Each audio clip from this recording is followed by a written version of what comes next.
Hi, this is Jonathan Marks from Go2Health Media. This is the second video in our series, How Project 2025 Will Affect Healthcare in the United States.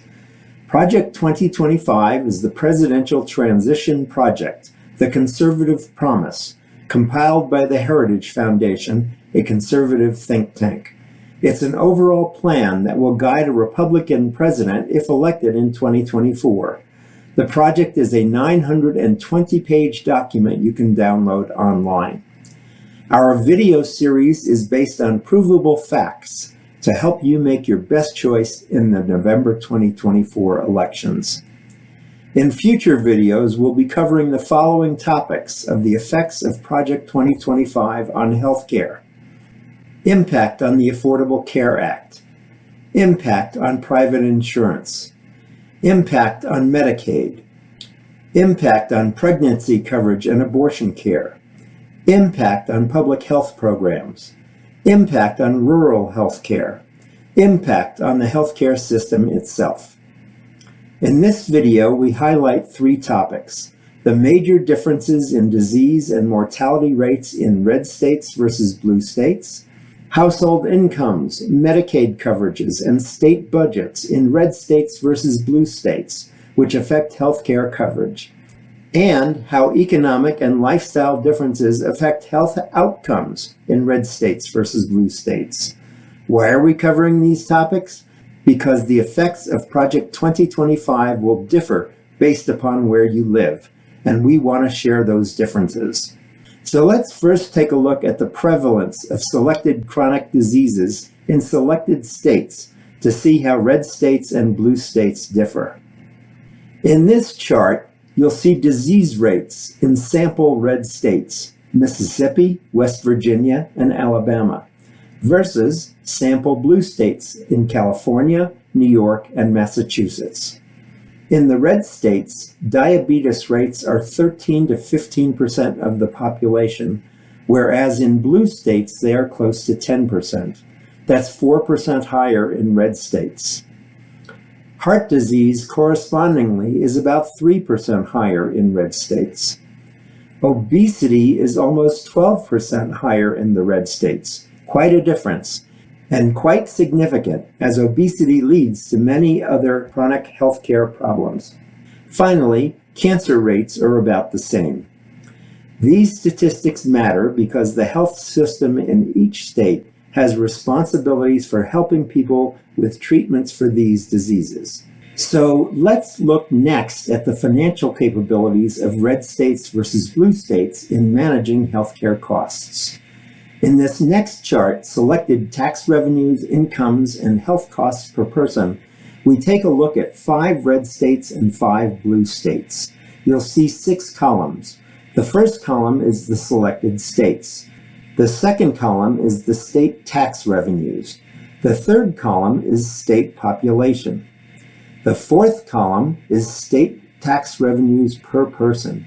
You'll note that tax revenues per person in the selected red states averages $2,500 per person. In comparison, the selected blue states' average tax revenues is $5,200, which is more than twice as much as the red states. In the fifth column, you'll see health costs per person, which is how much each state spends on healthcare costs per person. You'll note at the bottom that spending per person in the blue states is $2,300 more per person than in the red states, which represents 25% more spending.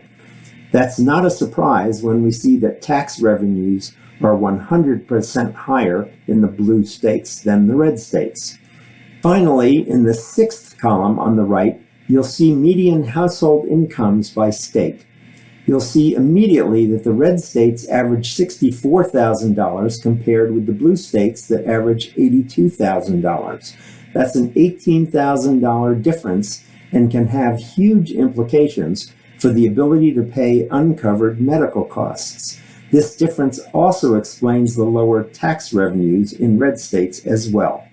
So let's take a look next at how these differences manifest themselves in healthcare access, outcomes, funding for public health, and social determinants of health.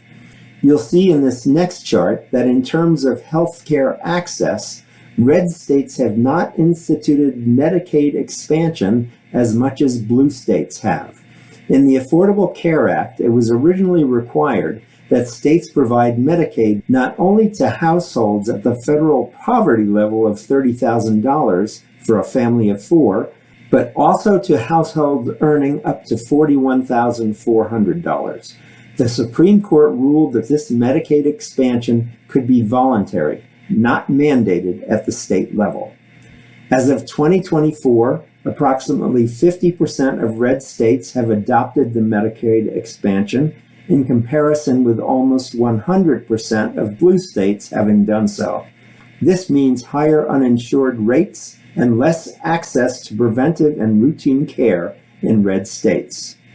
When we look at health outcomes, we see that red states have higher rates of chronic diseases, such as diabetes, obesity, and heart disease. They have higher mortality rates and lower life expectancy. In terms of public health funding, due to lower household income and lower state tax revenues, the red states have less investment in infrastructure, in services, and less ability to respond to emergencies. Finally, in social determinants of health, those lifestyle factors which affect disease rates and health outcomes, red states have higher rates of poverty, lower educational attainment, lower health education, and lower social safety nets.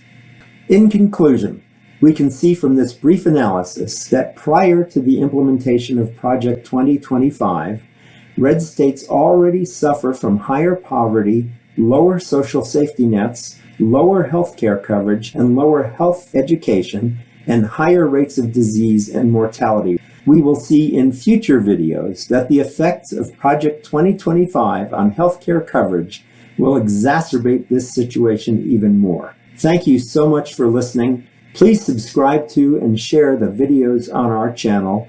We have more videos coming in this series, how Project 2025 will affect healthcare in the United States.